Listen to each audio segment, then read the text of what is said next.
Hello mga ka-amazing! So dugay-dugay gito wala na kayo mag-vlog no kay kanang medyo na busy ang ato ang linya.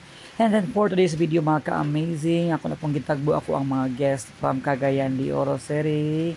So nagtabi sila sa muang tour package diri sa Dapitan.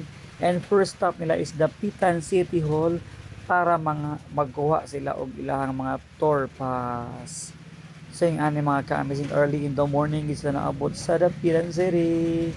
So while gapaabot sila sa ila sa mo release sa tour pass nila, nagpicture sa akong mga guests. Ako po nagkuha-kuha po video para na ako'y pang vlog kay dugay-dugay na ko wala naka-content sa ako ang mga guests pag abot sa Dapitan City. So na siya yung mga bus nilaghan kayong mga bus ni mga ka-amazing mga lima ni ka bus ani adlaw.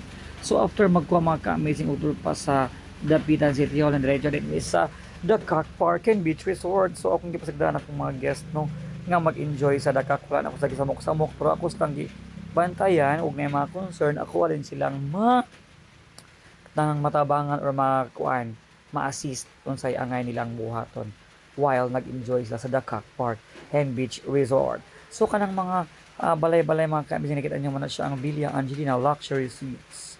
Okay, so tura mga ka-amazing, nag-pictorial gapon sila.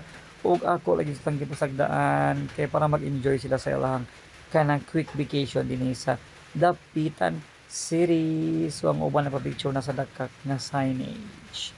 Ang uban pod ga-enjoy gihapon og ligo-ligo sa beach.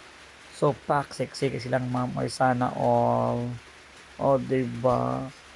So ang uban to sa unahan ako lagi silang gipasagdaan para gid na sila time mag-moment sa ilang kanang laag sa Dapitan City sa Dakak Park and Beach Resort and Glorious Fantasyland. Thank you so much for watching. Please like, follow, and share my page. Ka-amazing! O, diba, bongga?